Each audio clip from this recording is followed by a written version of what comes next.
IIT jam chemistry app पे आप सभी बच्चों का स्वागत किया जाता है। एंड हम जो टॉपिक डिस्कस कर रहे हैं वो है केमिकल इक्विलिब्रियम। तो भाई आज हम केमिकल इक्विलिब्रियम का पार्ट नंबर 7 डिस्कस करेंगे। ठीक है, अगर आपने पहले की वीडियोस नहीं देखी है तो वो देख लीजिएगा, बड़ी हेल्पफुल रहने वाली आप सभी के लिए। ठीक है, good afternoon and welcome to my class. जल्दी से क्लास को करें ज्वाइन एंड स्टार्ट करेंगे हमारा आगे ये सेशन। ठीक है, गुड आफ्टरनून, वेलकम टू पढ़ रहे IIT जैम केमिस्ट्री। ठीक है भाई, तो देखिए अगर बात करें, हम जो टॉपिक डिस्कस कर रहे हैं वो केमिकल इक्विलिब्रियम है। देखिए भाई, जो आपके एग्जाम में क्वेश्चन आते हैं केमिकल इक्विलिब्रियम से, वो मैं ऑलरेडी मैक्सिमम कंसेप्ट आपके हो चुके हैं। ठीक है, लेकिन अभी भी कुछ कंसेप्ट बचे हुए हैं तो वो भी हम डिस्कस करेंगे। आज हमारी केमिकल इक्विलिब्रियम की 2 क्लासेस होंगी एंड आज हमारा केमिकल इक्विलिब्रियम कंप्लीट हो जाएगा। ठीक है, इन 2 क्लासेस में आज हम केमिकल इक्विलिब्रियम को कंप्लीट करेंगे। तो भाई अगर आपको याद हो तो लास्ट क्लास में जो हमने कंसेप्ट सीखा था वो डिग्री ऑफ डिसोसिएशन के बारे में था। डिग्री ऑफ डिसोसिएशन मैंने भाई देखो जो न्यूमेरिकल पार्ट है वो काफी अच्छे से कवर करवा दिया है ना। होमोजीनियस के 3 केस करवाए थे। अच्छा भाई, एक छोटी सी मिस्टेक लास्ट क्लास में हो गई थी, पहले उसको करेक्ट कर लेते हैं कि वो क्या मिस्टेक थी। लास्ट क्लास में एक मिस्टेक हमसे हुई थी तो वो एक बार मैं जरूर करेक्ट करना चाहूंगा ताकि भाई आप उसको करेक्ट कर पाए। वैसे बच्चे समझ गए थे भाई, लेकिन मैं मेरी तरफ से भी बता ही देता हूँ। ठीक है, बच्चों ने तो बिल्कुल सही से समझा था।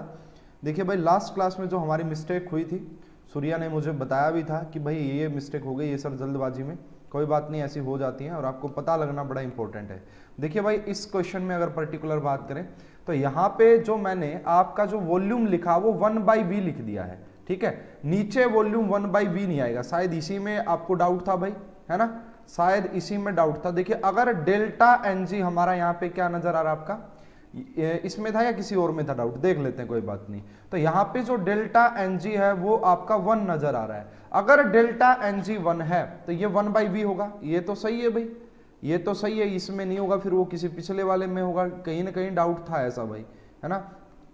कोई बात नहीं, एक बार दोबारा से देखते हैं वो कहाँ पे डाउट था। कहीं ना कहीं तो डाउट था। ठीक है, अच्छा यहाँ पे था क्या, ये शायद 1/v आने के लिए ऐसा कुछ बोला गया होगा या जो भी है भाई वो देख लेना आप। इसमें यहाँ पे एक डाउट आ रहा था। ठीक है सूर्या, शायद आप इसी डाउट की बात कर रहे थे क्या, ये 1/v कैसे आया यहाँ पे, ऊपर जाके आएगा, है ना। तो लेकिन देखा जाए ना भाई, यहाँ पे CO2 है तो CO2 की ही वॉल्यूम देखेंगे, इनका तो कोई रोल रहने वाला ही नहीं है बेसिकली यहाँ पे। चलो भाई, जो भी डाउट था कोई नहीं, उसको क्लियर कर लेंगे। एक बार आप दोबारा से देख के और मुझे अभी बता देना कमेंट करके। अब मैं आगे स्टार्ट करता हूं। तो हमने डिग्री ऑफ डिसोसिएशन में जो केस पढ़े थे, सबसे पहला केस मैंने यही पढ़ाया था आपका। ओके, ये V होगा, हाँ, यानी कि जो 1/v है ना भाई, वो V ऊपर आएगा मल्टीप्लाई में। ठीक है, क्योंकि डेल्टा NG आपका 1 आ रहा है इसलिए ऊपर आएगा। डिग्री ऑफ डिसोसिएशन में था, कोई बात नहीं। वेलकम राहुल, और आपने सारी वीडियोस देख ली होंगी भाई पुरानी। तो चलो, लास्ट क्लास में जो हम डिस्कस कर रहे थे वो ये डिस्कस कर रहे थे कि अगर हमारे पास यहाँ पे कुछ इस टाइप का हो, है ना, A2 टाइप का हो, एंड वो आपका अगर ब्रेक हो जाता है किसमें, आपका 2A में, तो उसके लिए हमने Kp का फार्मूला क्या ड्राइव किया था भाई, उसके लिए हमने Kp का फार्मूला क्या ड्राइव किया था, 1α²P, और यहाँ पे हमने क्या किया था, 1 - α²। कैसे किया था आप सभी को पता होना चाहिए, मैंने काफी डिटेल में आपको पढ़ाया था। एंड दूसरा जो केस हमने डिस्कस किया था वो ये कि अगर आपके पास A है और वो A अगर आपका कन्वर्ट हो जाता है B+C में, तो इसके लिए भी हमने Kp निकाला था। और मैंने आपको तरीका भी बता रखा भाई, अगर निकालना चाहो तो बड़े आराम से आप निकाल भी सकते हो अगर एग्जाम में भूल जाओ तो। ठीक है, तो ये हम डिस्कस कर चुके थे। अब हम डिस्कस करते हैं भाई कुछ क्वेश्चन, एंड हमारा जो न्यूमेरिकल पार्ट वो आज कंप्लीट कर लेंगे। तो कुछ क्वेश्चन डिस्कस करते हैं, किसी को भी डाउट हो तो पूछ लीजिएगा। तो बोला गया है इफ Kp, है ना, इफ Kp फॉर रिएक्शन, आपको यहाँ पे एक रिएक्शन गिवन है A रिवर्सिबल B+C, ये रिएक्शन गिवन, और इसके लिए जो Kp है इज 0.667, है ना। इस रिएक्शन के लिए Kp ये है at 2 atm pressure, at 2 atm pressure. अब बोला गया है then calculate alpha for A, then calculate alpha बोले तो degree of dissociation for A के लिए आपको यहाँ पे क्या करना है, ये देखो। तो बड़ा ये आसान क्वेश्चन है भाई, अगर आप इस फॉर्मूले से रिलेट कर पाए इसको तो ये डायरेक्ट हम देख सकते हैं कि जो Kp होगा हमारा वो α² इनटू में p और 1 माइनस अल्फा स्क्वायर होता है। फिर भी अगर आपका मन है कि हम निकालेंगे, हम इसका डेरिवेशन करेंगे, तो वो भी आप ऑलरेडी कर सकते हैं, उसमें कोई प्रॉब्लम नहीं है। ठीक है, अब मैं डायरेक्ट चलूंगा भाई, क्योंकि मैंने कंसेप्ट तो आपको बता ही दिए थे लास्ट क्लास में। तो यहाँ पे इस पर्टिकुलर केस के लिए जहां a b प्लस c में कन्वर्ट होता है, वहां पे ये आ जाएगा भाई अल्फा का स्क्वायर इनटू में p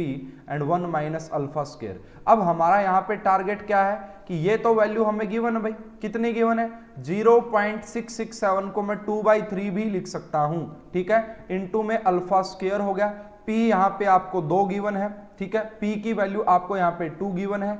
अगर हम यहाँ पे देखा जाए आगे तो क्या हो जाएगा भाई आपका यहाँ पे 1 माइनस अल्फा स्क्वायर हो जाएगा। तो इस 2 से ये वाला 2 पर्टिकुलर कैंसिल हो जाएगा एंड अगर यहाँ पे इसको लेके जाए, इसकी मल्टीप्लाई इसके साथ करें तो ये 1 माइनस अल्फा का स्क्वायर एंड ये हो जाएगा 3 अल्फा का स्क्वायर। अगर आप यहां से देखेंगे 1 इज इक्वल टू हो जाएगा 4 अल्फा का स्क्वायर एंड 1 की अल्फा की वैल्यू आ जाएगी 1/2 और अल्फा की वैल्यू 1/2 का मतलब होता है कि कितना अल्फा तो आ गया। अगर आपसे पूछे कि कितना परसेंट डिसोसिएशन हुआ है तो हम क्या कहेंगे, यहां पे आपका 50% डिसोसिएशन हुआ है। बोलो भाई समझ में आया या नहीं आया, फटाफट से बताएं। तो सिंपली अगर आपको ये फार्मूला याद था तो फिर आपको कोई इश्यू नहीं आता इसमें। और ये फार्मूला आया कहां से था वो लास्ट लेक्चर में काफी डिस्कस कर चुका हूं डिटेल में।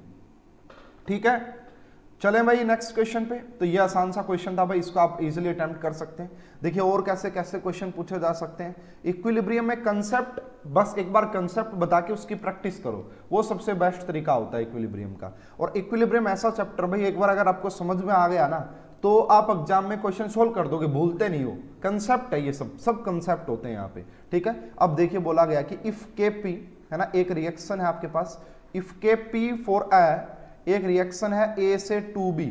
ठीक है, if Kp for A to B and एक और रिएक्शन गिवन है X से YZ, X से YZ एक और रिएक्शन आपको गिवन है, R इन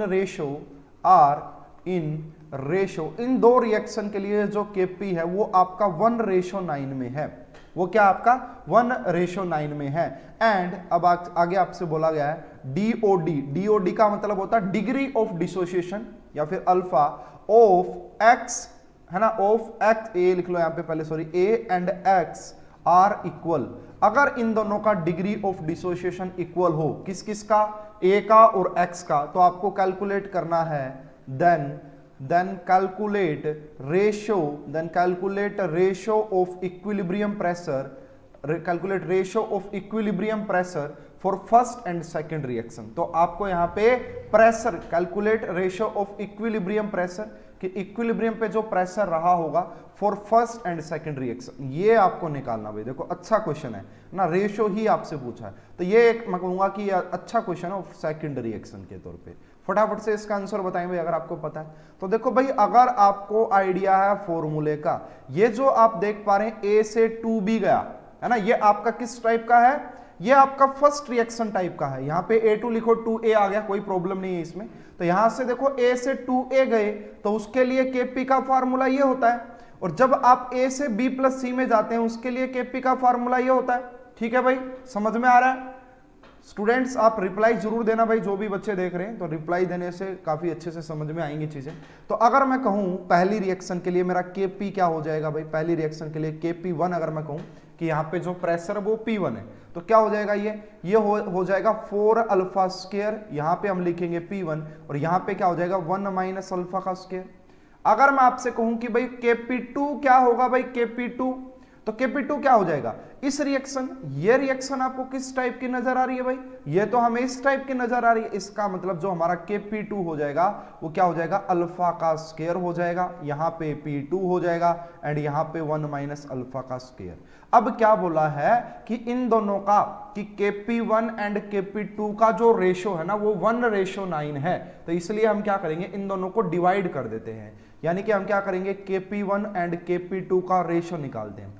जब आप रेशो निकालोगे तो 1 minus alpha square P1 and यहाँ पे क्या हो जाएगा 1 माइनस अल्फा का स्क्वायर। अगर नीचे बात करें तो फिर से लिखोगे अल्फा स्क्वायर P2 एंड यहाँ पे फिर से लिखोगे 1 माइनस अल्फा का स्क्वायर। अगर यहाँ से देखा जाए 1 माइनस अल्फा से 1 माइनस अल्फा, अल्फा स्क्वायर से अल्फा स्क्वायर कैंसिल, यानी कि ये रेशो 1:9 था। देखना ध्यान से सारे स्टूडेंट्स, ये रेशियो 1:9 था एंड ये हो जाएगा आपका 4p1 हो जाएगा एंड 4p2 हो जाएगा, 4p1 हो जाएगा एंड 4p2 हो जाएगा। इसलिए जो p1 और p2 का जो रेशो आ गया ना, जो p1 और p2 का जो रेशो आ गया वो कितना आ जाएगा 1:36, 1:36। और देखो भाई ये अल्फा हम इसलिए यहां से वो कर पाए हैं, यस वेरी गुड राहुल, बहुत बढ़िया।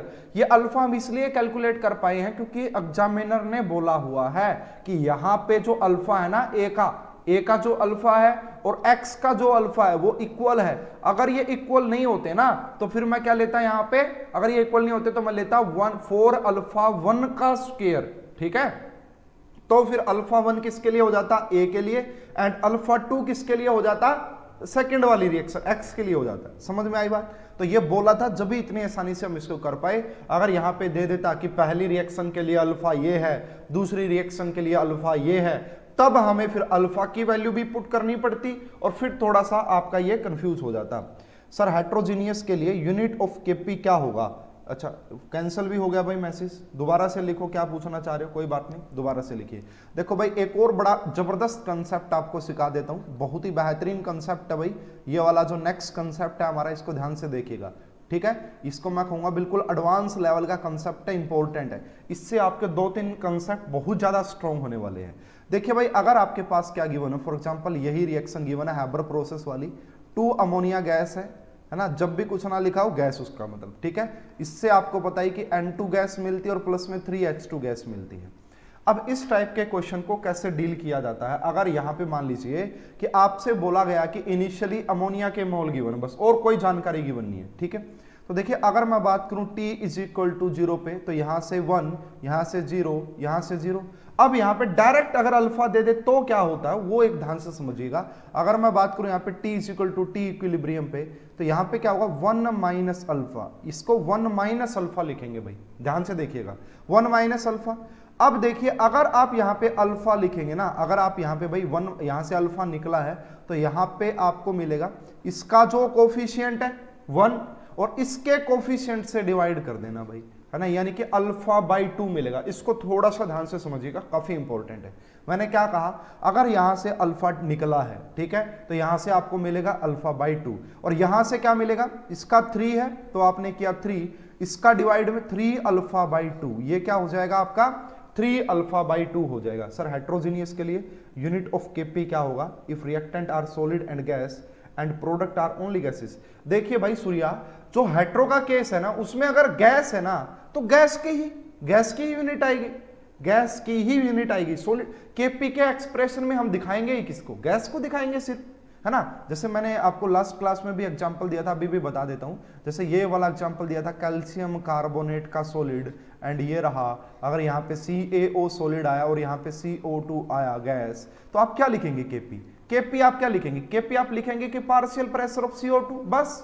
तो क्या हो जाएगी यूनिट केपी की, ATM हो जाएगी भाई, समझ में आ, क्योंकि केपी के एक्सप्रेशन में सिर्फ गैस आएगी, वो तो आएंगे ही नहीं, समझ में आया ना। तो ये था भाई इसका छोटा सा कंसेप्ट। अब इसको ध्यान से समझिए, इसमें किसी को कोई प्रॉब्लम नहीं होनी चाहिए कि ये कैसे लिखा, कभी भी ऐसा केस हो तो ऐसे लिखेंगे। ये आपका 1 आ गया और इसको जब आप सोल्व करेंगे तो ये हाफ हो जाएगा, इसको सोल्व कर लेना भाई, इसको 1 प्लस अल्फा आ जाएगा। ये कितना आ जाएगा 1 प्लस अल्फा, यानी कि आपका ये इस तरीके से आएगा। अब अगर इसके लिए मैं केपी निकालता हूं भाई, तो केपी कैसे निकाला जाएगा भाई, केपी कैसे निकालेंगे, ये आपको गिवन है पार्शियल प्रेशर, ठीक है ना। क्या गिवन है भाई आपको, ये तो मोल्स गिवन है, इसको डिवाइड करेंगे इसके पार्शियल प्रेशर से ना, सॉरी पहले मोल फ्रैक्शन निकालेंगे। तो मोल फ्रैक्शन निकाल लिया भाई हमने, तो सब निकाल के हम क्या करेंगे 3 अल्फा का स्क्वायर का करेंगे क्यूब, यहां पे करेंगे अल्फा बाई 2, ठीक है, ऊपर, और नीचे हम क्या कर देंगे भाई 1 माइनस अल्फा का स्क्वायर। अब देखो क्या लिखना होता है, डेल्टा एनजी कितना आ रहा है भाई, इसके लिए डेल्टा एनजी 2 आ रहा है, अगर 2 आ रहा है तो P2 कर देंगे ऊपर एंड यहां पे क्या कर देंगे 1 प्लस अल्फा का स्क्वायर। इसमें किसी स्टूडेंट को कोई डाउट, सर ये कैसे हो गया, क्या पंगा किया आपने, तो ये इस प्रकार से आएगा भाई। अगर आप इसको सोल्व करेंगे यहाँ पे, इसको सोल्व करने से देखिएगा क्या आ जाएगा, देखो ये 27 अल्फा का स्क्वायर, नीचे 4 4 8 चला जाएगा, तो मैं फाइनली भाई मैंने ऑलरेडी इसको पता है कि 27 अल्फा हो जाएगा यहाँ पे 4, यहाँ पे हो जाएगा आपका P2। अगर आप नीचे जाएंगे तो देखो 2 की क्यूब 8 16, तो नीचे आ जाएगा 16 एंड यहाँ पे क्या हो जाएगा 1 माइनस अल्फा का स्क्वायर एंड 1 प्लस अल्फा का स्क्वायर। देखिए अगर मैं यहाँ पे क्या करता हूँ यहाँ पे कि मैं मान लेता हूँ alpha is negligible with respect to 1, है ना, जो हमारा if degree of dissociation of alpha is negligible with respect to 1, अगर हमारा अल्फा के रिस्पेक्ट में नेग्लिजिबल हो 1 के रिस्पेक्ट में, तो फिर क्या करेंगे भाई, तो यहां से क्या हो जाएगा जो 1 माइनस अल्फा होगा ना, तो वो नियर अबाउट किसके इक्वल आ जाएगा 1 के इक्वल आ जाएगा, है ना। बोलो स्टूडेंट्स, समझ में आ रहा है ना। तो 1 माइनस अल्फा नियर अबाउट 1 के इक्वल आ जाएगा एंड सेम 1 प्लस अल्फा भी आपका जो होगा वो भी 1 के इक्वल आ जाएगा। तो जैसे ही आपने ये पुट किया तो यहां से देखो ये भी आपका क्या बन गया 1 का स्क्वायर 1 का स्क्वायर, यानी कि फाइनली क्या आ गया 27 अल्फा की 4 एंड ये आपका P2 और नीचे क्या आ गया 16, नीचे क्या आ गया भाई 16। अगर यहां से देखा जाए कि हम यहां से अल्फा को निकाले in the term of Kp, ये सब Kp के इक्वल है, तो यहां से आपका अल्फा किसके इक्वल आ जाएगा भाई, आप क्या करेंगे यहां से 1/4 करेंगे, 1/4 पावर है ना किसकी, अब Kp ऊपर चला जाएगा 16, नीचे चला जाएगा 27, अल्फा की अल्फा तो कैंसिल हो चुका P2, ठीक है भाई P2 हो गया। तब यहां पे अगर देखा जाए तो Kp तो हमारा कांस्टेंट होता है भाई, Kp सिर्फ और सिर्फ किससे चेंज हुआ था, मैंने आपको बताया था कि जो Kp होता वो या तो टेम्परेचर से चेंज होगा या स्टाइक्योमेट्री से चेंज होगा। स्टाइक्योमेट्री हमारी यहाँ पे फिक्स, ऐसा कुछ नहीं बोला, तो इसका मतलब ये तो हमारा भाई फंडा जो है फिक्स है, Kp वाला तो चेंज हो नहीं सकता। अब यहाँ पे कौन चेंज हो जाएगा, प्रेशर चेंज हो जाएगा। क्या भाई, तो क्या यहां से कहा जा सकता है कि alpha is directly proportional to 1/4, है ना, यहाँ पे 1/4 पावर ऑफ P/2, ठीक है भाई। अगर इसको हम लिखें तो हम क्या ये लिख सकते हैं, जो हमारा अल्फा है degree of dissociation is inversely proportional to under root P, वही बोलो फटाफट से बोलिए, काफी इंपॉर्टेंट कंक्लूजन निकलने वाला है। अगर ये देखो, अगर अल्फा P इनवर्सली प्रोपोर्शनल आ रहा है तो अल्फा जो होगा वो वॉल्यूम के डायरेक्टली प्रोपोर्शनल आ जाएगा, क्योंकि प्रेशर एंड वॉल्यूम एक दूसरे के इनवर्सली प्रोपोर्शनल होते हैं, एक दूसरे के इनवर्सली प्रोपोर्शनल होते हैं। अरे भाई कमेंट करोगे सारे स्टूडेंट्स कमेंट करके बताएंगे कि समझ में आ रहा है या नहीं, ठीक है। इससे जो कंक्लूजन निकला वो क्या निकला जी, देखो भाई जब भी हम यहां से अल्फा की वैल्यू इंक्रीज करते हैं, अल्फा की वैल्यू इंक्रीज करने का मतलब होता है कि वो रिएक्शन फॉरवर्ड डायरेक्शन में जाती है। क्यों, क्योंकि अगर अल्फा का मतलब डिग्री ऑफ डिसोसिएशन, जितना ज्यादा डिसोसिएशन इसका मतलब वो फॉरवर्ड में जा रही है। अगर मैं बात करूं अल्फा अगर यहां पे डिक्रीज करता है, ठीक है, अल्फा अगर आपका यहाँ पे डिक्रीज करता है तो वो फिर किस में जाएगी, वो आपका बैकवर्ड डायरेक्शन में जाएगी, वो किस में जाएगी भाई, आपका बैकवर्ड डायरेक्शन में जाएगी अगर अल्फा, ठीक है। अब यहां से क्या कंक्लूजन निकला भाई, तो यहां से काफी एक इंपॉर्टेंट कंक्लूजन हमने निकाल लिया कि अगर आप प्रेशर को 4 टाइम्स इंक्रीज करोगे, देखिए कोई एक रिएक्शन है जहां पे आपने प्रेशर को 4 टाइम्स इंक्रीज कर दिया, तो बताओ कि वो रिएक्शन फॉरवर्ड डायरेक्शन में जाएगी या वो बैकवर्ड डायरेक्शन में जाएगी। तो उसके लिए ये चीजें देखी जाती हैं। जैसे अगर इस पर्टिकुलर केस में बात करें कि यहाँ पे अगर हम क्या करते हैं, इसमें ये पता कहाँ पे काम आता है ये कंसेप्ट, कोई बच्चा बता सकता है कि ये कंसेप्ट कहाँ पे काम आएगा, क्यों पढ़ाया जा रहा है यहाँ पे। अगर आप प्रेशर को प्रेशर इंक्रीज बाई 4 टाइम्स, अगर आपने इसको 4 टाइम्स इंक्रीज किया है तो जो अल्फा होगा वो क्या हो जाएगा भाई 1/√4, इसका मतलब अल्फा क्या हो जाएगा भाई आपका 1/2, अल्फा 1/2 यानी कि 50% डिसोसिएशन ज्यादा मतलब हो जाएगा, है ना। अगर आप इसको 4 टाइम्स करेंगे तो अल्फा की वैल्यू कम हो गई, ठीक है। तो ये पता कहां काम आता है, हम एक टॉपिक पढ़ेंगे भाई ली चैटलियर प्रिंसिपल, ठीक है, आज ही पढ़ेंगे, नेक्स्ट क्लास में ली चैटलियर प्रिंसिपल पढ़ाऊंगा, वहां पे काफी काम आता है ये टॉपिक। जैसे वहां पे क्या होगा कि इक्विलिब्रियम अटेन हो गया तो अब हमें मैक्सिमम यील्ड तो मिलती नहीं है, तो हम क्या करके देखते हैं, प्रेशर इंक्रीज करते हैं, टेम्परेचर को चेंज करते हैं, वॉल्यूम को चेंज करते हैं और देखते हैं कि मैक्सिमम यील्ड कब मिलेगी। मैक्सिमम यील्ड के लिए हमें क्या करना पड़ेगा, रिएक्शन को फॉरवर्ड डायरेक्शन में रखना पड़ेगा। तो फिर वहां पे अलग अलग कंडीशन बनेगी कि किसमें क्या किया जाए। भाई आप कमेंट नहीं कर रहे हो भाई, पता नहीं क्यों कमेंट नहीं कर रहे हो आप, कमेंट तो करें, कम से कम बताएं कि समझ में आ रहा है या नहीं आ रहा है, तो पता लगेगा कि हाँ ये रहा। तो यहां से भाई बड़ा एक इंपॉर्टेंट कंक्लूजन मैंने निकाल दिया है और ये आपको ली चैटलियर प्रिंसिपल में काम आने वाला है बड़ा जबरदस्त तरीके से। यहाँ पे x का जो मतलब है भाई, x का मतलब भी मैं आपको भी बताऊंगा, वो होता है आपका डायरेक्टली प्रोपोर्शनल टू वॉल्यूम की power delta N G by P, delta N G by P. एक तो ये सॉरी पी नहीं एनपी लिखेंगे, प्रोडक्ट के मोल, ये प्रोडक्ट के मोल है। एंड x को ही मैं क्या बोल सकता हूं कि ये हो जाएगा 1/p की power delta N G by N P, delta N G by N P. कहा क्या कहा आनंद, आनंद क्या कहा आपने? तो देखिए भाई ये एक काफी इंपॉर्टेंट है भाई, ये काफी इंपॉर्टेंट आपका पॉइंट है, इसको ध्यान से समझिएगा। और ये हमने कहां से कंक्लूजन निकाला, यहीं से। अब ये x क्या आ गया सर, ये x क्या आ गया? x का मतलब होता है नंबर ऑफ मोल्स डिसोसिएटेड। जी समझ में आ रहा है, ओके वेरी गुड। x का मतलब क्या होता है यहाँ पे?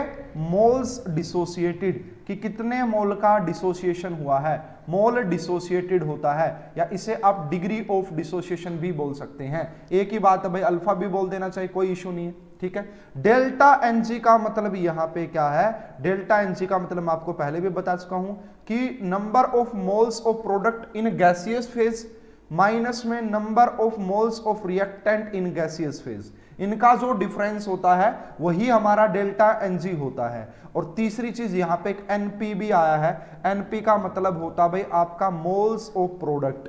क्या होता भाई? Moles of product. ये किसी भी फेज के हो सकते हैं, यहां पे गैसियस जरूरी नहीं है, ठीक है। ये चीजें हैं, इससे हमारा कंक्लूजन निकलता। अभी क्वेश्चन डिस्कस करेंगे और इसका ज्यादा यूज किया जाएगा ली चैटलियर प्रिंसिपल के अंदर। तो देखो एक एग्जांपल डिस्कस करते हैं। जैसे आपसे बोला गया कि यहाँ पे 2SO3 है, आपके पास एक रिएक्शन दी गई है 2SO3, ये कन्वर्ट हो रही है SO2 एंड प्लस में O2 में। तो आपको यहाँ पे बताना है कि भाई x का क्या रिलेशन आएगा वॉल्यूम के साथ एंड प्रेशर के साथ। कि क्यों? क्योंकि जब अगर आपका एग्जामिनर प्रेशर को इंक्रीज करवाएगा तो बोलेगा बताओ रिएक्शन फॉरवर्ड में जाएगी या बैकवर्ड में जाएगी, ठीक है। तो इसके लिए क्या पढ़ेंगे भाई? दोनों का रिलेशन निकालना है। सबसे पहले डेल्टा एनजी निकाल लेते हैं भाई। डेल्टा एनजी क्या आ जाएगा, है ना। यहाँ पे कुछ ना बोला तो इसका मतलब गैसियस है, कुछ ना बोला इसका मतलब गैसियस है। ये दो, ये एक, तीन में से दो गया, एक आ जाएगा, है ना। एक मिनट रुक जाओ भाई, इसमें आपका 2SO2 ये आपका 1 आ रहा है, तो ये इसका क्या आना चाहिए भाई? यहाँ पे डेल्टा एनजी की वैल्यू बताओ भाई। प्रोडक्ट ऑफ गैसियस मोल्स कितने आने वाले हैं यहाँ पे? प्रोडक्ट ऑफ गैसियस मोल, अगर चलो भाई मेंशन कर देते हैं यहाँ पे कि गैसियस मोल्स आपके कितने हैं, ठीक है। तो इसको कर दिया जाता है मेंशन, ताकि आपको चीजें समझ में आ जाए। मान लो ये भी गैस है, ये भी गैस है एंड ये भी आपका गैस है। अब डेल्टा एनजी की वैल्यू देखोगे तो 3 - 2 1 आ जाएगी, 3 - 2 1 आ जाएगी। अगर आप एनपी की बात करेंगे कि प्रोडक्ट के मोल कितने हैं, तो देखो भाई 2 ये रहे और 1 ये रहा, चाहे वो गैसियस हो चाहे वो कौन से हो, ठीक है। ऐसा नहीं कि गैसियस नहीं लेने, इसमें गैसियस भी लेने। तो वो कितने आ गए? 3 आ गए। अगर मुझे यहां से निकालना है कि मेरा जो x है वो डायरेक्टली प्रोपोर्शनल हो जाएगा v की पावर, ऊपर क्या लिखते थे? डेल्टा एनजी, तो मैं ऊपर लिखूंगा 1 और नीचे लिखूंगा 3।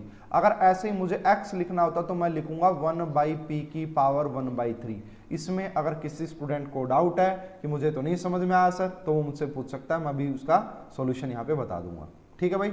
जल्दी से पूछिए, एक और एग्जाम्पल लिख लेते हैं, उससे भी आपको पूरी कहानी समझ में आ जाएगी।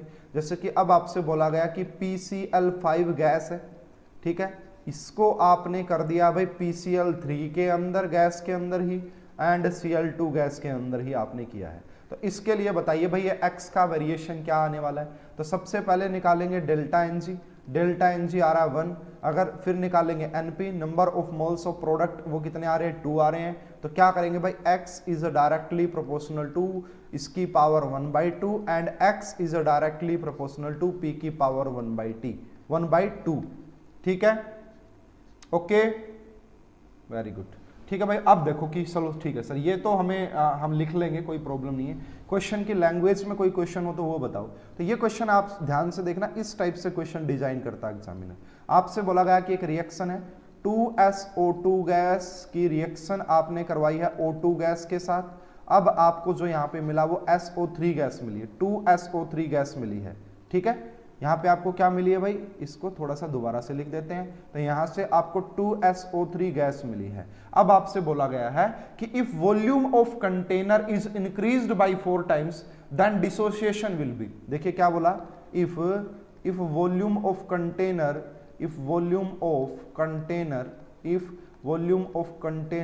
इज इंक्रीज्ड बाय, है ना, is increased by 4 times, increased by 4 times आपने वॉल्यूम इंक्रीज कर दी है, तो देन डिसोसिएशन विल बी। तो आप डिसोसिएशन बताइए कि डिसोसिएशन इंक्रीज करेगा, डिक्रीज करेगा, और कितना इंक्रीज डिक्रीज करेगा, ये चीजें होती हैं। तो इसके लिए क्या किया जाएगा भाई, सबसे पहले तो हम डेल्टा एनजी देखेंगे, है ना। सबसे पहले तो डेल्टा एनजी कैसे देखेंगे भाई, यहां पे 2 है और यहां पे 3 है, तो 2 - 3 करेंगे तो डेल्टा एनजी की वैल्यू तो -1 आ गई। Okay, no issue.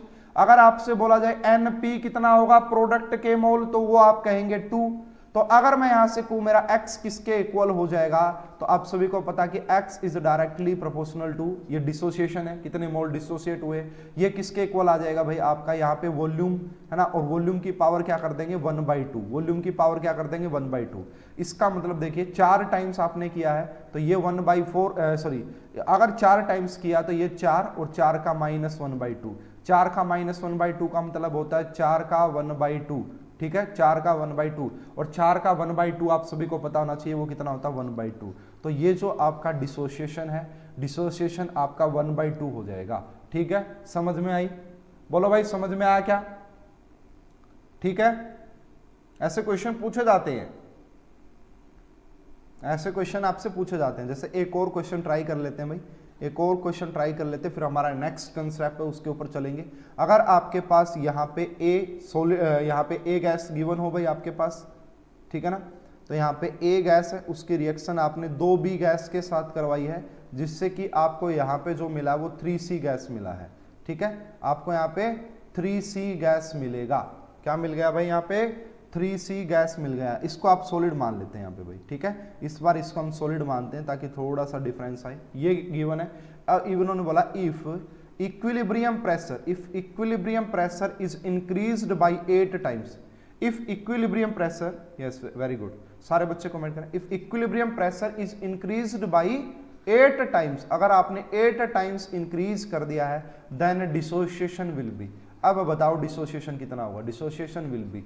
ठीक है, अच्छा भाई जिन भी बच्चों ने पुरानी वीडियोस नहीं देखी वो जल्दी से जल्दी कवर कर लेना इक्विलिब्रियम को, क्योंकि नेक्स्ट जो पार्ट हम स्टार्ट करेंगे वो आपका आयोनिक इक्विलिब्रियम है, तो केमिकल वाला काफी हेल्प करेगा उसके अंदर। और ज्यादा क्वेश्चन जो आते हैं एग्जाम्स में वो आयोनिक इक्विलिब्रियम से आते हैं, हालांकि इससे भी आते हैं, ऐसी बात नहीं है, मैंने प्रीवियस ईयर करवाए भी हैं पिछली क्लासेस में, और एक पूरी वीडियोस अलग से मैं बनाने भी वाला हूँ प्रीवियस ईयर के लिए। ठीक है, वो कोई इशू नहीं है। तो सबसे पहले भाई यहाँ पे डेल्टा एनजी निकालेंगे।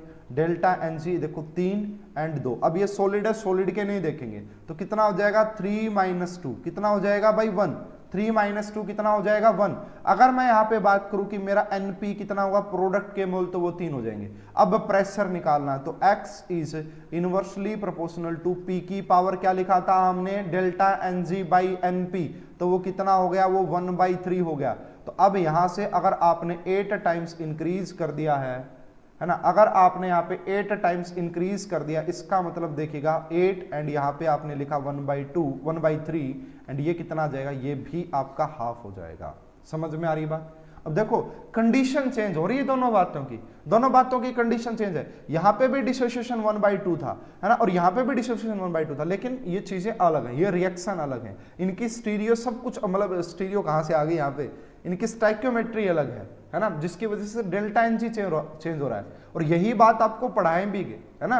जैसे अभी एक ट्रिक बता देता हूं, हालांकि आज शाम की क्लास में मैं आपको वो समझाऊंगा डिटेल में, अभी नेक्स्ट क्लास में एक ट्रिक पढ़ाई जाती है भाई आपको, जिसका भी डेल्टा एनजी लेस देन 0 होता है, उसके लिए हम ट्रिक यूज करते हैं HPLV, है ना। इसके ऊपर टीफर में क्वेश्चन आया था भाई, अभी मैं 2-4 दिन पहले कोई टीफर का पेपर सोल्व करवा रहा था, कौन से ईयर का था पता नहीं, तो उसमें इस ट्रिक के ऊपर बहुत अच्छा क्वेश्चन पूछा गया था, वो मैं ले के भी आऊंगा वो क्वेश्चन नेक्स्ट क्लास में। ठीक है, तो इसमें किसी बच्चे को कोई प्रॉब्लम नहीं होनी चाहिए भाई। तो हमने जो कंक्लूजन निकाला वो कंक्लूजन ये है हमारा कि x का मतलब होता है यहाँ पे डिसोसिएटेड मोल्स, या डिग्री ऑफ डिसोसिएशन, वो वॉल्यूम के डायरेक्टली प्रोपोर्शनल होता है और उसकी power delta Ng by NP, and वो प्रेशर के, क्योंकि वॉल्यूम एंड प्रेशर एक दूसरे के इनवर्सली प्रोपोर्शनल होती है, ठीक है। तो ये कंक्लूजन आपका काफी इंपॉर्टेंट और ये आपको ली चैटलियर प्रिंसिपल में भी हेल्प करेगा, जबरदस्त वाली। अब देखिए भाई हमारा एक सेकंड लास्ट कंसेप्ट हम स्टार्ट करते हैं, थोड़ा सा वो कंसेप्ट भाई वो पूरी फिजिकल केमिस्ट्री में काम आता है आपको, यहाँ यानी कि केमिकल में। हालांकि केमिकल इक्विलिब्रियम में उसकी इंपॉर्टेंस इतनी नहीं है जितनी कि पूरी फिजिकल में है, तो वो है भाई आपका DOD। DOD का मतलब degree of dissociation in the terms of vapour density, in the terms of vapour density. Vapour density की टर्म में है ना, वेपर डेंसिटी भाई आपको गैसियस स्टेट में भी पढ़ाया जाता है, वेपर डेंसिटी का यूज और काफी जगह भी करवाया जाता है। तो degree of dissociation in the term of vapour density, और एंड आप यहां पे बोल सकते हैं average molar mass, average molar mass. इसके अंदर बेसिकली यहाँ पे क्या क्या रहने वाला है, तो ये हमारा सेकंड लास्ट कंसेप्ट है। हालांकि भाई इससे ज्यादा इंपॉर्टेंट पहले वाले टॉपिक हैं, होमोजीनियस के केस, हेट्रोजीनियस के केस, वो आपसे खूब सारे पूछे जाते हैं, ठीक है। समझ में आ रही है बात। तो देखिए यहाँ पे आपको क्या गिवन होगा भाई, मान लो कि आपको ए यहाँ पे कोई रिएक्टेंट गिवन है एंड वो आपका इक्विलिब्रियम में है, किसके साथ है भाई, वो एक आपका B plus C plus D, और ऐसे ऐसे ऐसे ऐसे ऐसे करके वो आपका यहाँ पे क्या दे रहा, N प्रोडक्ट देगा। वो क्या देगा भाई, आपका N प्रोडक्ट देगा, ठीक है, A है ना। अब इसका कोई ना कोई यहाँ पे क्या रहा होगा भाई, इसका अल्फा रहा होगा, डिग्री ऑफ डिसोसिएशन ए का भाई कितना डिसोसिएट हो रहा है। तो अगर इनिशियली लिखा जाए t इज इक्वल टू 0 पे, तो इसके a मोल ये 0 ये 0 ये तो 0 रहे होंगे स्टार्टिंग में। अगर मैं बात करूं t is equal to T equilibrium पे, तो आप यहां से लिखेंगे a माइनस ए अल्फा, आप यहां पे लिखेंगे a अल्फा, यहां पे भी लिखेंगे a अल्फा, एंड ऐसे ऐसे आप जाएंगे तो a n अल्फा आप लिख देंगे, है ना, a n अल्फा आप लिख देंगे, यहां से आप लिख भी सकते हो इसको, a n अल्फा हो जाएगा भाई ये। अगर अब हम बात करें, देखो a n अल्फा तो ना लिखो, इसको n a अल्फा लिख दो, n तक चला जाएगा ये। अगर हमें बात करूं यहाँ पे मेरा a क्या है भाई, ठीक है, तो यहाँ पे अगर हम बात करें हमारा जो इनिशियल मोल आपको नजर आ रहे हैं, इनिशियल मोल जो नजर आ रहे हैं वो कितने हैं आपके पास, a है, स्मॉल a आपके पास इनिशियल मोल है। अगर आप बात करोगे कि मोल्स एट इक्विलिब्रियम, कि इक्विलिब्रियम पे आपके कितने मोल्स हैं, टोटल, टोटल लिखा जाता है ना, तो टोटल लिखो इक्विलिब्रियम पे कितने हैं, तो a माइनस ए अल्फा लिखेंगे, उसके बाद क्या लिखेंगे, प्लस में a अल्फा लिखेंगे, प्लस में a अल्फा लिखेंगे, और ऐसे ऐसे ऐसे करके वो n टाइम्स जाएगा, ऐसे ऐसे करके वो n टाइम्स जाएगा। तो इसको हम क्या लिख सकते हैं, पूरे को, ये जो आपको ये सीरीज नजर आ रही है, इसको क्या लिखा जा सकता है, a माइनस ए अल्फा हो गया, और इस पूरे को हम लिख सकते हैं n a अल्फा, लास्ट वाले को क्या लिख सकते हैं, n a अल्फा लिख सकते हैं।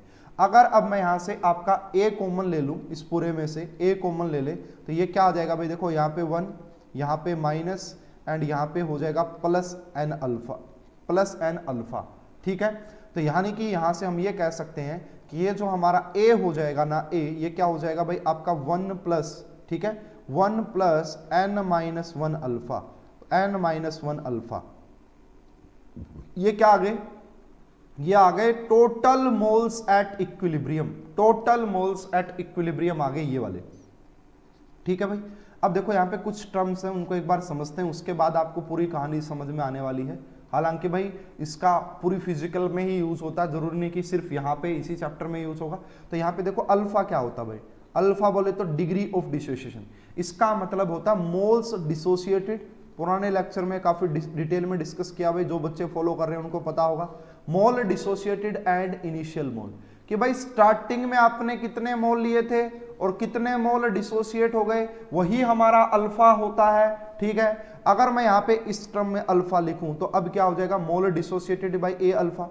अगर मैं आपसे कहूं कि डिसोसिएटेड मोल्स मुझे निकालने हो, तो इनिशियल तो आपको ए गिवन है, देखो यहाँ पे ए गिवन होंगे, तो मैं अगर यहाँ से मोल डिसोसिएटेड निकालूं कि कितने मोल्स डिसोसिएटेड हुए, तो आप क्या कहेंगे, तो आप कहेंगे ए अल्फा, है ना। अरे मल्टीप्लाई कर दी बस मैंने, ये निकालने के लिए मैंने मल्टीप्लाई कर दी इसकी, तो ए अल्फा आ गया, ठीक है। तो ये डिसोसिएटेड मोल्स हो गए। अब मोल कैसे निकालते हैं भाई, आप सभी को पता होगा, मोल्स निकाले जाते हैं गिवन वेट बाई में मोलिकुलर वेट, है ना, गिवन वेट बाई में मोलिकुलर वेट। अगर मुझे मोलार मास चाहिए तो मैं क्या लिखूंगा, वेट बाई में मोल्स, वेट बाई में मोल्स लिखेंगे ना, ठीक है ना, समझ में आ रहा है सभी को। अब हमारे पास जो वेपर डेंसिटी है ना भाई, उसका फार्मूला देखो क्या होता है, ये आपको पता होना चाहिए, पहले पढ़ाया जाता है कि जो वीडी होती है, वेपर डेंसिटी जिसे बोलते हैं, वो होती है आपका मोलार मास बाई 2, ठीक है। वो क्या होती है आपका मोलार मास बाई 2 होती है। अगर वो सिंगल है तो उसे आपका क्या बोल दिया जाता है भाई, सिंगल मास है तो उसे मास बोल देंगे। अगर वहां पे आपके पास बहुत सारे हैं, मिक्सचर ऑफ गैसेस है, अगर एक ही गैस है, सिंगल गैस है तो m/2 कर देते हैं। अगर वहां पे मिक्सचर ऑफ गैसेस है तो जो मास एवरेज होता है एंड उसको बाई कर देते हैं 2 से, ठीक है। तो ये आपके पास आ जाएगा भाई इस प्रकार से। जो वेपर डेंसिटी जो होती है उसका फार्मूला हमारे पास कुछ इस प्रकार से होता है। वेपर डेंसिटी का फार्मूला क्या होता है हमारे पास, इस प्रकार से होता है। इसका पूरा डेरिवेशन ध्यान से मैं आपको समझा दूंगा, कोई इश्यू नहीं है भाई, समझ में आना चाहिए। अब अगर बात करें एम एवरेज जो होता है is defined for a single, मतलब किसके लिए, एम एवरेज इज डिफाइंड ए, है ना, मतलब sample containing mixture of gases, ठीक है। तो एम एवरेज वहां पे डिफाइन किया जाता है जहां पे एटलीस्ट 2 गैसेस तो हो, कम से कम मिक्सचर के लिए एटलीस्ट 2 गैस वहां पे होनी चाहिए। तो ये मिक्सचर के लिए आपका वहां पे किया जाता है। अब देखो भाई एवरेज मतलब इसकी बात करें अगर हम, है ना, एवरेज मास की बात करें तो वो क्या हो जाएगा भाई, आपका टोटल मास कितना है ना, टोटल मास बाई में टोटल उसका टोटल मोल्स आ जाएंगे। ये मैंने कहां से लिखा भाई, अगर कोई बच्चा कहे ये मैंने कहां से लिखा है, अरे यहां से लिखा जस्ट जो हमारा वेट मास होता है वो वेट बाई क्या होता है, मोल्स होता है, तो यहां से मैंने लिख दिया, ठीक है। तो अगर बात की जाए यहां पे कि टोटल वर्ड यूज किया गया है, तो इसको हम ऐसे करके लिख सकते हैं कि जो एवरेज मोलार मास होगा वो किसके इक्वल हो जाएगा, summation of x I into में एम आई। इसको ध्यान से समझिएगा, एक्स आई का मतलब है यहाँ पे मोल फ्रैक्शन से, एक्स आई का मतलब यहाँ पे मोल फ्रैक्शन से है। अब यहाँ पे x का मतलब x कहां से आ गया जी, अरे एक बात मुझे बताओ कि टोटल मोल्स हो गए, ठीक है, ये तो मतलब टोटल मास हो गया, इसे मैंने mi से डिवाइड कर दिया, और नीचे टोटल मोल्स हो गए, ठीक है। तो total moles and total mass, तो ये हमारा मोल फ्रैक्शन हो जाता है भाई, ठीक है, ये हमारा, अब इसे मोल फ्रैक्शन करके लिख सकते हैं, ठीक है। अब यहां पे अगर बात करें x का मतलब होता है मोल फ्रैक्शन से एंड m का मतलब होता है मोलार मास से, ठीक है, मोलार मास हो जाता है ये। अब मैं अगर बात करूं मैं m एवरेज क्या आ जाएगा, तो बताओ भाई कितना है यहाँ पे, टोटल मास कितना है, टोटल मास कितना हो जाएगा भाई, यहाँ पे देखो टोटल मास आपको निकालना पड़ेगा, यहाँ पे कैसा आ जाएगा कि यहाँ पे a इंटू में m average, m mass of reactant, ठीक है, मास ऑफ रिएक्टेंट, ए क्या हो गया भाई, ए का मतलब मोल्स, इनिशियल कितने मोल्स थे, ठीक है, मतलब इनिशियल मोल्स की मल्टीप्लाई अगर मोलार मास से कर दे तो टोटल मास आ जाएगा, अरे टोटल मास आ जाएगा ना, समझ पा रहे होगे भाई मेरी बात को आप, ठीक है। और नीचे टोटल मोल्स लिखने भाई, अब ये कहां से लिखूंगा, ये सोल्व करवाया था, तो ये हो गया ए एंड यहाँ पे होगा 1 प्लस में n-1 इंटू में अल्फा हो जाएगा, इस a से इस a ये कैंसल आउट हो जाएगा। इसका मतलब आप यहां से ये कंक्लूजन निकाल सकते हैं कि जो हमारा एवरेज मास होगा ना, जो एवरेज मोलार मास होगा वो किसके इक्वल हो जाएगा, मास ऑफ रिएक्टेंट या molar mass of reactant and by में 1 प्लस n-1 अल्फा। अभी हमें तो वेपर डेंसिटी का चाहिए भाई, ये तो मास का रिलेशन आ गया, बहुत अच्छी बात है, लेकिन हमें तो वेपर डेंसिटी के टर्म में चाहिए, तो वो भी निकाल लेते हैं। अरे समझ में आ रहा है या नहीं आ रहा, कमेंट तो करते नहीं है भाई, कमेंट नहीं करेंगे तो क्या फायदा है फिर ऐसे, ठीक है। तो यहाँ पे देखिए कोई बात नहीं, मैं इसको दोबारा से भी रिपीट करूंगा, एक बार पूरा डेरिवेशन करवाने दो। यहाँ पे जो कैपिटल डी नजर आ रहा है उसका मतलब होता है आपका vapour density before dissociation, before dissociation जो आपको गिवन होती है, ठीक है, डिसोसिएशन पहले की। और जो स्मॉल डी है वो है आपका वेपर डेंसिटी आफ्टर डिसोसिएशन, कि डिसोसिएशन के बाद अब कितनी वेपर डेंसिटी है।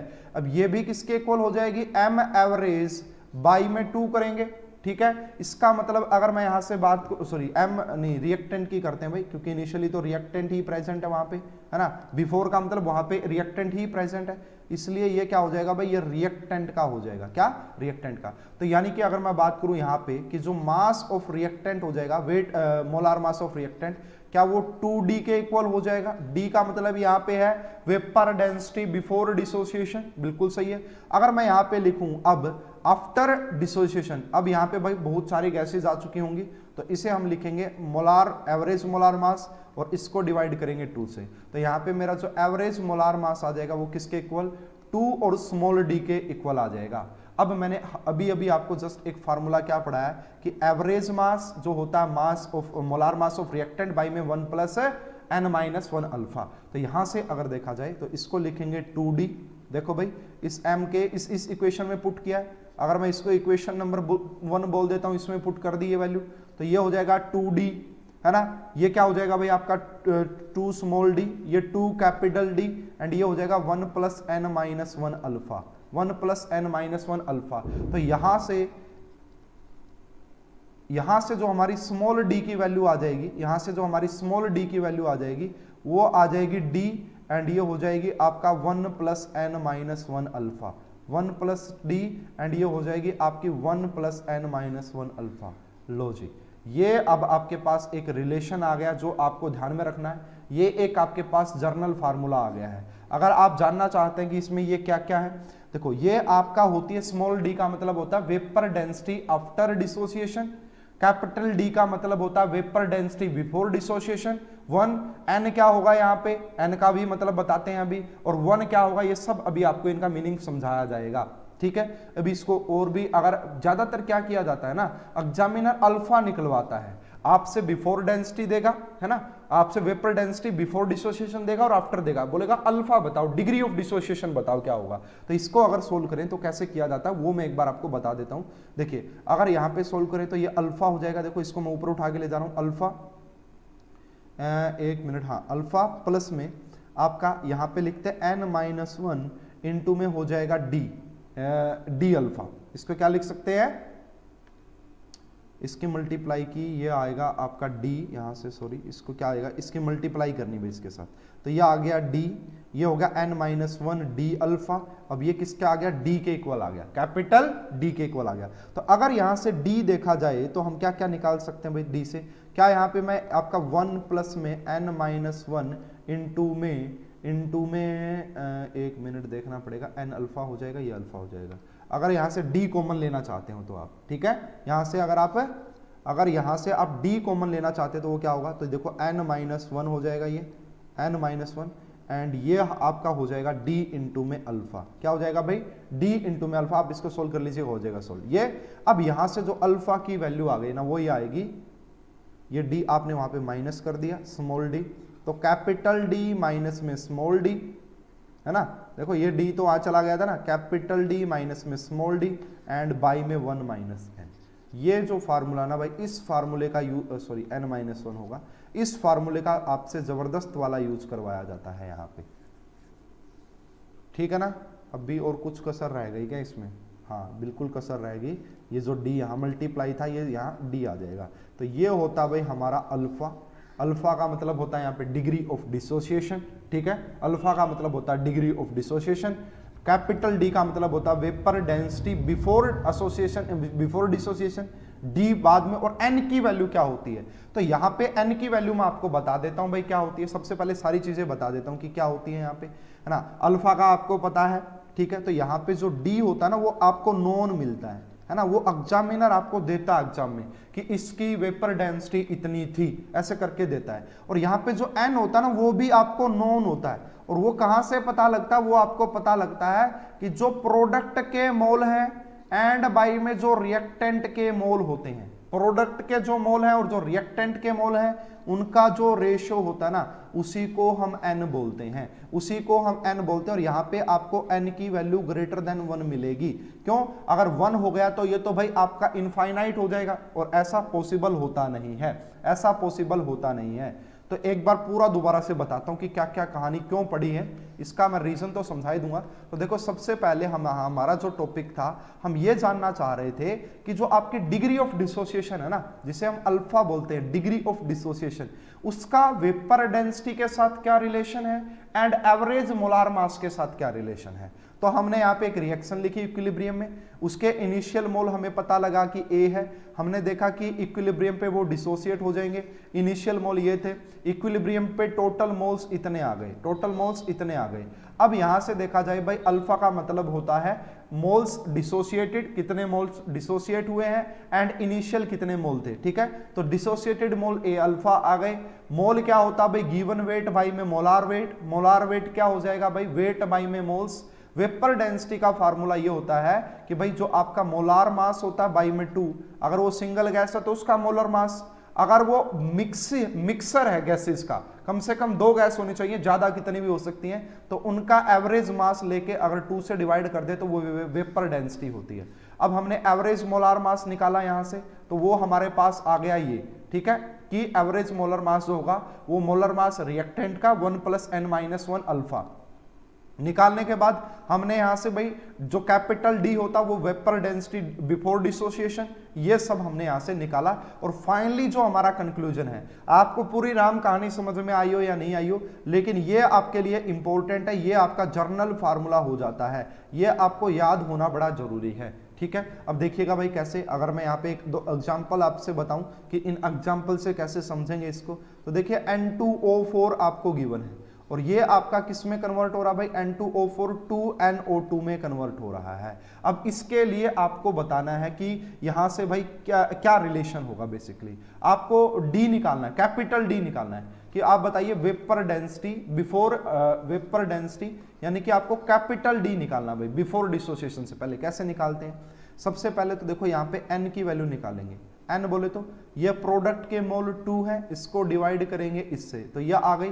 और दूसरी बात, इसका मास निकाला जाएगा, मास ऑफ रिएक्टेंट। क्या निकालते हैं भाई, मास ऑफ रिएक्टेंट। तो ये तो n की वैल्यू निकाली और ये मास ऑफ रिएक्टेंट निकालेंगे, तो कितना हो जाएगा मास ऑफ रिएक्टेंट, 28 एंड 64, इसको आप ऐड करेंगे तो ये आ जाएगा 92, तो ये आ गया 92।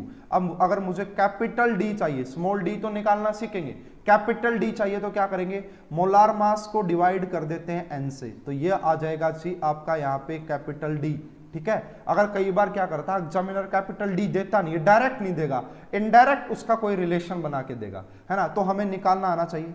जैसे एक और क्वेश्चन, इसके लिए मुझे आप कैपिटल डी खुद बताएंगे सारे बच्चे कमेंट करके कि क्या होगा, 2SO3 गैस ये कन्वर्ट हो रही है 2SO2 में एंड प्लस O2 में, ठीक है। इसके लिए मुझे बताओ कि भाई डी क्या होगा, फटाफट से बताएं, इस रिएक्शन के लिए डी क्या होगा। सारे बच्चे कमेंट करेंगे भाई, एक एक बच्चे का कमेंट चेक करेंगे यहाँ पे कि कौन बच्चा कमेंट करता है।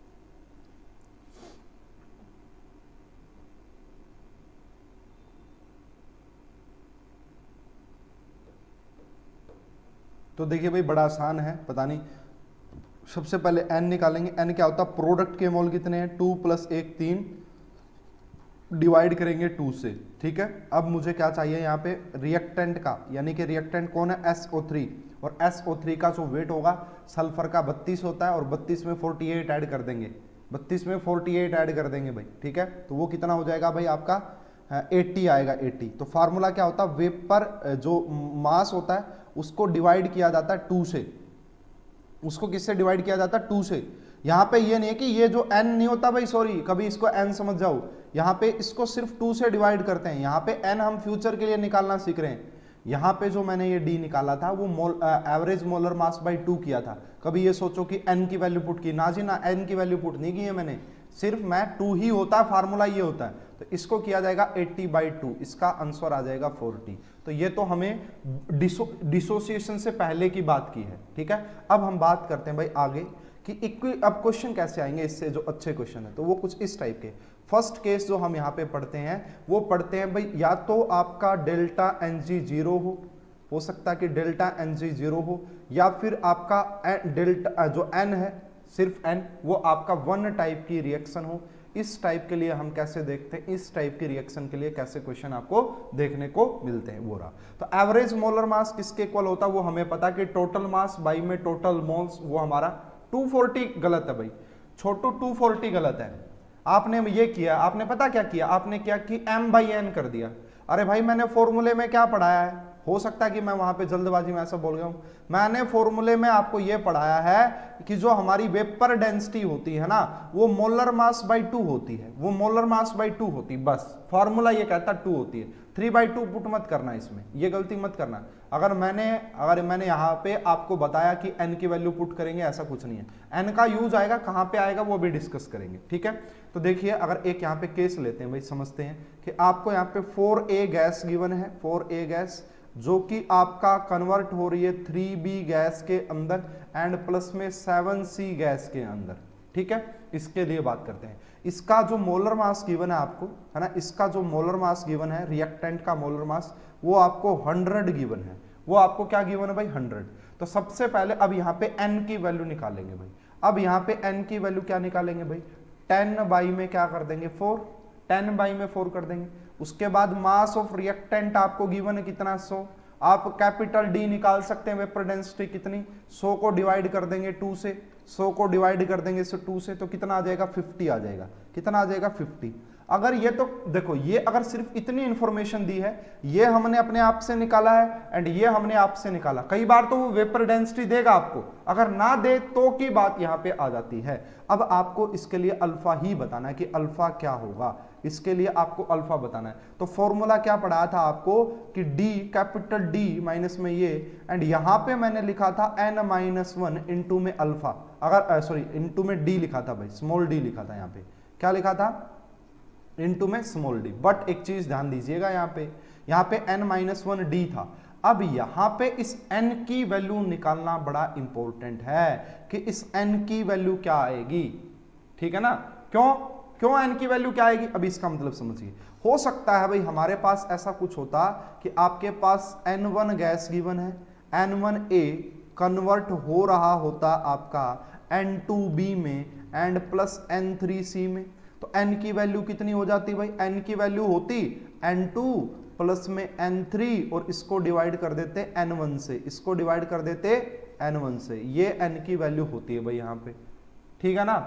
ये आपका n की वैल्यू यहाँ पे हो जाती, ठीक है। अब यहाँ पे ये वाली वैल्यू पुट करनी पड़ेगी, तो अल्फा किसके इक्वल आ जाएगा, d माइनस में d, एंड यहाँ पे आप क्या करेंगे n2 प्लस में n3 और नीचे क्या करेंगे n1, इसको करेंगे -1 इंटू में क्या कर देंगे d कर देंगे भाई। तो यहाँ से जो आपका अल्फा आ जाएगा, यहाँ से जो आपका अल्फा आ जाएगा वो कितना आने वाला है, इसको आपको देखना आना चाहिए। ऊपर n1 चला जाएगा, d माइनस में स्मॉल d आ जाएगा, नीचे आपका हो जाएगा ये आपका n2 प्लस में n3 माइनस में n1 इंटू में d हो जाएगा। ये मतलब उस तरीके से भी कर सकते हैं और इस तरीके से भी कर सकते हैं। और यहाँ पे जो कैपिटल D है वो देखना, एक चीज और देखना कि जो कैपिटल D होगा वो स्मॉल d से बड़ा आएगा। यहाँ पे जो कैपिटल D होगा वो स्मॉल d से बड़ा आएगा। अभी अगर आपको कुछ समझ में नहीं आया तो अब एक एग्जाम्पल देखता हूँ, देखो एक एग्जाम्पल डाटा के साथ देता हूँ, सब कुछ समझ में आएगा। मैं मानता हूँ कि लगता होगा क्या ये क्या चल रहा है सर, ये कुछ समझ में नहीं आ रहा हमारे। तो कौन कौन ऐसा भाई जिसको ये समझ में नहीं आ रहा, कौन कौन बच्चा ऐसा जिसको ये समझ में नहीं आ रहा है।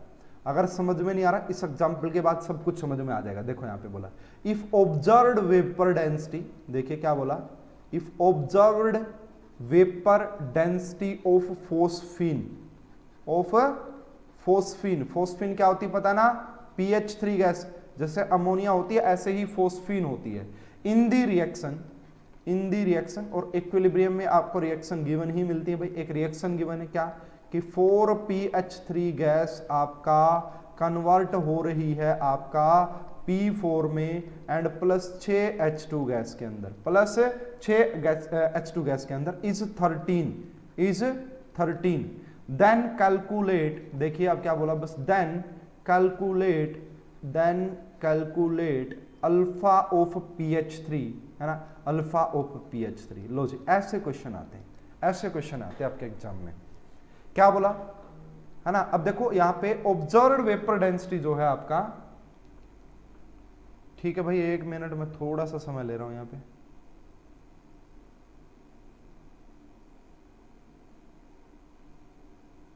ठीक है। तो ये देखो क्या वेपर डेंसिटी दे दी ऑब्जर्व्ड, यानी कि कैपिटल डी दे दिया भाई आपको। तो कैपिटल डी कितना हो गया भाई, यहाँ पे हमें पता कि जो कैपिटल डी है वो होता है भाई एम, और बाई में 2 करते हैं, ठीक है। अब इसकी वैल्यू आपको कितनी गिवन है भाई, यहां से देखना पड़ेगा। एक मिनट, सॉरी, ये ऑब्जर्व्ड डेंसिटी है भाई। एक चीज थोड़ा सा और दोबारा से, ये जो डी होता है ना कैपिटल डी, ये तो बिफोर वाला, ये ऑब्जर्व्ड का मतलब जो हमने ऑब्जर्व की है स्मॉल वाली है भाई। कौन सी? ये जो है भाई आपको गिवन नहीं है, ये कैपिटल डी नहीं है, ये स्मॉल डी है, ये स्मॉल डी है। तो यहाँ पे अगर बात करें ये जो कैपिटल डी है ये तो हम निकाल लेंगे।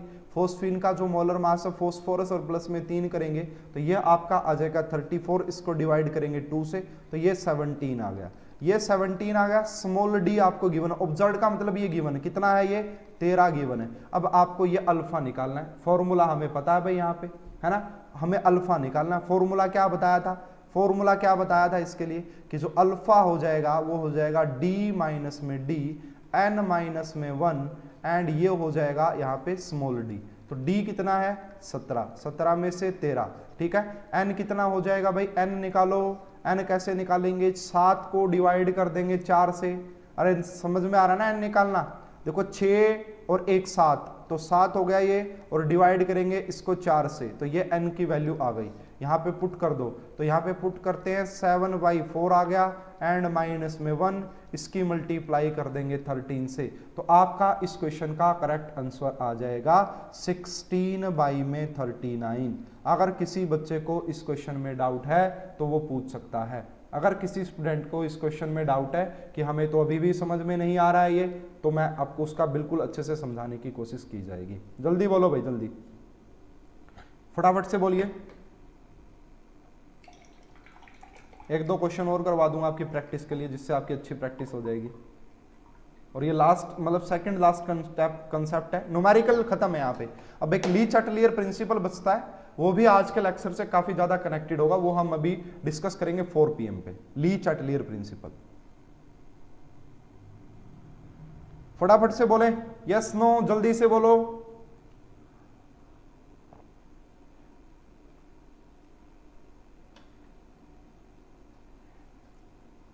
अरे बोलिए कुछ तो, चलो कोई बात नहीं भाई, ना बोलो, ठीक है। मुझे तो आगे ये वाला क्वेश्चन देखना, अच्छा क्वेश्चन है। ऐसे क्वेश्चन जब आते हैं ना बच्चे सोल्व नहीं कर पाते, ऐसे क्वेश्चन जब आते हैं बच्चे सोल्व ही नहीं कर पाते हैं, पता नहीं कहीं क्या कंसेप्ट पूछ लिया है। तो इसीलिए भाई, और लेवल आपको पता ही है कि जैम का क्या लेवल होता जा रहा है, ठीक है। तो एक क्वेश्चन आपको दिया है कि बोला है N2O गैस है, वो आपका कन्वर्ट हो रही है 2NO गैस के अंदर, 2NO गैस के अंदर। इसके लिए जो ऑब्जर्व्ड वेपर डेंसिटी है, जिसको स्मॉल डी बोलेंगे, वो कितनी है 34.5 है। एंड इसके लिए जो प्रेशर गिवन है वो आपका 2 atm गिवन है ना। ऑब्जर्व्ड डेंसिटी आपको दे दी है ना, vapour density, sorry, observed vapour density, pressure आपको दिया है, बोला कि इस रिएक्शन के लिए केपी निकालो। लो जी, देखो कितना खूबसूरत क्वेश्चन है, कितना बेहतरीन क्वेश्चन है। कोई जानकारी नहीं दी, सिर्फ वेपर डेंसिटी दी, ऑब्जर्व्ड वेपर डेंसिटी यानी कि स्मॉल डी एंड पी दिया। अब हमें एक बात तो पता है भाई, है ना, इसमें देखना क्या कहा अटकता क्वेश्चन। मैंने आज ही इसके लिए फार्मूला बताया था कि जो केपी होता है इसके लिए वो होता है 4 अल्फा का स्क्वायर एंड यहाँ पे पी एंड यहाँ पे करते 1 माइनस अल्फा स्क्वायर। अब इसका फार्मूला तो हमें पता है, अब हमें अल्फा तो नहीं पता। अरे अल्फा तो नहीं पता, क्या ना कोई इंफॉर्मेशन दी? यस, इंफॉर्मेशन दी है, वेपर डेंसिटी दे रखी है आपको, तो यहां से निकालेंगे। क्या फार्मूला था अल्फा का? कैपिटल डी माइनस में स्मॉल डी, एन माइनस में 1 इंटू में करेंगे स्मॉल डी। अरे कैपिटल डी कहां से निकालें सर? कैपिटल डी का मतलब क्या था? मास ऑफ रिएक्टेंट N2O। इसको सोल्व करें, कितना आ जाएगा भाई? ये मैंने सोल्व करवाया हुआ होगा आपको, कितना आएगा बताओ? 46 आ जाएगा, है ना। देखो इसका 28 एंड 60 इसमें ऐड करेंगे तो ये आ जाएगा 12, और ये तो इसको डिवाइड करोगे 2 से, ताकि क्या आ जाएगा आपका? इसको 2 से डिवाइड करने पे ये 46 आ गया, ठीक है। तो अल्फा कैसे निकालेंगे? 46 माइनस में 34.5, है ना, एंड यहाँ पे n कितना हो जाएगा? n कितना हो जाएगा? 2, और इसको डिवाइड करेंगे 1 से, 2 को 1 से डिवाइड करेंगे, कितना आ जाएगा? 2 आ जाएगा, 2 माइनस 1 और इनटू में 34 पॉइंट ये रहा। और अल्फा की जो यहां से वैल्यू आ जाएगी वो आएगी 1/3। निकाल के देख लीजिएगा, अल्फा की वैल्यू 1/3, इसके बाद तो क्वेश्चन कुछ बचता ही नहीं है, इसके बाद तो क्वेश्चन कुछ बचता ही नहीं है। कैसे? केपी। तो यहां पे हम, और ये बात ध्यान में रखिएगा, मैंने आपको पहले भी बताई, अगर आपकी कहीं कैलकुलेशन में मिस्टेक हो गई ना, तो वो कैसे आप वेरीफाई कर सकते हैं? अल्फा की वैल्यू हमेशा 0 से 1 के बीच में आनी चाहिए। अगर वो 0 से बड़ी, 0 से मतलब 0 से कम आ जाए एंड 1 से बड़ी आ जाए, सोच लेना कि आपकी कैलकुलेशन मिस्टेक हो चुकी है। अब ये 4, इसका स्क्वायर 1/9 होगा, प्रेशर आपको 2 गिवन है, और इसका क्या हो जाएगा भाई आपका 1 - 9। इसको सोल्व करेंगे और हमारा यहाँ से केपी आ जाएगा भाई। केपी कितना आएगा एक बार सोल्व कर भी लेते हैं, 8/9 आ जाएगा, एंड नीचे भी आपका 8/9 आ जाएगा। ठीक है, इसलिए केपी इस रिएक्शन के लिए 1 आ जाएगा। अरे बोलो, ये पूरी कहानी क्यों पढ़ी? अब समझ में आया क्या? ये पूरी कहानी मैंने क्यों पढ़ाई है वेपर डेंसिटी वाली? कई बार इस टाइप का जब क्वेश्चन आता है ना, बच्चा सोच ही नहीं पाता है। ये बिल्कुल एडवांस लेवल के क्वेश्चन होते हैं भाई, ठीक है? तो बच्चा सोच ही नहीं पाएगा, अरे कहेगा वेपर डेंसिटी का यहाँ क्या रिलेशन आ गया यार, है ना? और ये तो आपको और भी काफी जगह काम में आने वाली है भाई। ये डिग्री ऑफ डिसोसिएशन और वेपर डेंसिटी का रिलेशन आपको फिजिकल केमिस्ट्री में काफी जगह यूज में आएगा। तो मेरे हिसाब से आपको बिल्कुल अच्छे से कहानी समझ में आ गई होगी। अगर अभी भी नहीं आई है तो आप मुझसे पूछ सकते हैं कि और कैसे क्या कर सकते हैं सर इसमें। ठीक है, एक और क्वेश्चन देते हैं भाई, लास्ट क्वेश्चन डिस्कस करते हैं, वो भी अच्छे लेवल का ही क्वेश्चन है, इसी टाइप का एडवांस लेवल का क्वेश्चन है वो। तो वो क्वेश्चन क्या कहता है, आपको बोला गया 2SO3 गैस आपका कन्वर्ट हो रही है, 2SO3 गैस आपका कन्वर्ट हो रही है 2SO2 गैस में एंड प्लस आपका O2 में। अब इसका आपको एवरेज मोलार मास दे दिया भाई, एवरेज मोलार मास आपको 60 दे दिया, ये आपको गिवन है, एंड यहाँ पे आपका जो प्रेशर दिया वो 2 atm दिया, बस प्रेशर 2 atm दिया है। बोला कि इसके लिए केपी निकालो। लो जी, अब देखना, इसके लिए आपको केपी निकालना, बस और कोई जानकारी नहीं है आपको, और कोई जानकारी नहीं है, बस इतना आपको दिया, इसके लिए केपी निकालो। तो कैसे निकालेंगे भाई? देखो, अगर मैं बात करूं इसका, तो इसका फार्मूला क्या होता है? केपी का जर्नल फार्मूला तो हमें पता ही होता है ना, क्या होता है भाई? इस पर्टिकुलर के लिए क्या हो जाएगा, केपी का जो जर्नल फार्मूला है वो हम निकाल लेंगे, इसमें कोई इशू नहीं आएगा। लेकिन पहले हमें यहाँ पे क्या निकालना पड़ेगा? अल्फा। पहले क्या निकालना पड़ेगा भाई? अल्फा निकालना पड़ेगा। तो इसका जो केपी का फार्मूला होता है अल्फा स्क्वायर इंटू में P and 1 minus alpha square, ऐसा फॉर्मूला होता है भाई इसका। ठीक है, तो ये एक बार क्रॉस चेक भी कर लेंगे, बाकी यही है, ठीक है ना? तो ये आ गया ये तो कोई प्रॉब्लम नहीं। अब अल्फा कैसे निकालेंगे यहाँ से? तो अब आपको अल्फा निकालने के लिए थोड़ी सी परेशानी, क्योंकि अभी आपको स्मॉल डी भी नहीं गिवन है। तो इनिशियली अगर बात की जाए, हम यहाँ पे डायरेक्ट क्या लिखते हैं? 1 माइनस अल्फा लिखते हैं। अगर यहाँ पे आपने 1 माइनस अल्फा लिखा है, तो यहाँ पे क्या लिखते हैं? इसका जो कोफिशिएंट है उसको इसके कोफिशिएंट से डिवाइड करके अल्फा, इसका जो कोफिशिएंट है रिएक्टेंट के कोफिशिएंट से डिवाइड करके। इसमें किसी को कोई इशू? इसमें किसी को कोई इशू हो कि ये कैसे कर दिया जी आपने? हमें तो नहीं समझ में आया, जल्दी से बताएं, जल्दी से बताएं। अच्छा, कोई बात नहीं, इसको देख लेते हैं, ठीक है। तो अगर यहां पे बात करें भाई, अब हम एवरेज मास निकाल लेते हैं। एवरेज मास का क्या फार्मूला आपको पढ़ाया गया था? यहाँ पे एवरेज का फार्मूला क्या पढ़ाया था कि मास ऑफ रिएक्टेंट रहेगा, एंड यहाँ पे आपका 1 + n-1 इंटू में अल्फा रहेगा। ये वाली वैल्यू 60 है। रिएक्टेंट का मास 80 होता है भाई, SO3 है, SO3 है ना, तो 80 हो जाएगा। एंड इसमें n की वैल्यू कितनी आ जाएगी? 3 को 2 से डिवाइड कर देंगे भाई, है ना? तो 3 को कितने से डिवाइड कर, n की वैल्यू निकालनी है ना यहाँ पे, n, तो यहाँ पे हो जाएगा 2 और 1 3 हो जाएगा यहाँ पे, तो इसकी वैल्यू हम निकाल लेंगे। नो सर, नो सर क्या मतलब भाई? छोटू क्या नो सर कह रहे हो? छोटू क्या नो सर कह रहे हो? तो इसकी वैल्यू निकालेंगे हम, n की वैल्यू हो जाएगी 3/2, और 3/2 में से 1 माइनस करोगे, ये आ जाएगा 1/2, एंड प्लस में अल्फा/2 करोगे, ठीक है। तो यहाँ से जो अल्फा की वैल्यू आ जाएगी वो 2/3 आएगी भाई। सोल्व करो, यहाँ से अल्फा की वैल्यू 2/3 आएगी। अगर आप अल्फा की वैल्यू जो 2/3 आई है, अब देखना भाई यहाँ पे पुट कर लेते हैं। एक बार इस केपी को हटा देता हूँ भाई, हो सकता है कि ये केपी ना हो, मुझे एग्जैक्ट अभी ध्यान में नहीं आ रहा है। तो ये अल्फा की वैल्यू यहाँ पे पुट करो, तो ये 1 - 2/3 पुट करेंगे, यहाँ पे भी 2/3 पुट करेंगे, और यहाँ पे जब 2/3 पुट करेंगे तो ये 1/3 आ जाएगा, ये भी आपका 1/3 आ जाएगा। अब हमारे पास जो केपी का फार्मूला हो जाएगा, इसके लिए डेल्टा NG की वैल्यू क्या आ रही है भाई? देखो, है ना, इसको देखो, इसका केपी ऐसे नहीं बता सकते, इसके लिए डायरेक्ट फार्मूला नहीं है, वो उन दो के लिए डायरेक्ट फार्मूला था भाई। तो इसके लिए जो डेल्टा एन जी है वो आपका 1 है, इसलिए इसका केपी क्या होगा, पहले तो मोल्स ये लिख लो भाई, मोल्स जो हुए हैं डिसोसिएट, तो यहाँ पे 1/3 एंड यहाँ पे आपका 2/3 का स्क्वायर एंड यहाँ पे हम कर देंगे आपका 1/3 का स्क्वायर। अब देखो यहाँ पे डेल्टा एन जी की वैल्यू 1 है, इसलिए प्रेशर नीचे आएगा, टोटल मोल्स प्रेशर ऊपर एंड टोटल मोल्स नीचे, तो ये टोटल मोल्स हम निकालेंगे तो ये 3 और ये 4/3 आ जाएगा। कितना आ जाएगा, 4/3 आ जाएगा। तो यहाँ से 4/3 इसको सोल्व करने से आपका यहाँ पे केपी सोल्व हो जाएगा और केपी का जो आंसर आएगा वो 2 ATM। इसका केपी का वो फार्मूला नहीं होगा भाई, वो फिक्स होता है, फिर भी हम इस तरीके से इसको निकाल सकते हैं। बोलो भाई बताओ, ये क्वेश्चन में किसी को प्रॉब्लम, इसमें क्या किया था, सबसे पहले अल्फा ही निकालना है, अल्फा निकलेगा तो केपी भी निकल जाएगा, अल्फा निकलेगा तो केपी भी निकल जाएगा, ठीक है, इस प्रकार से। तो ये हमारे भाई न्यूमेरिकल प्रॉब्लम थी।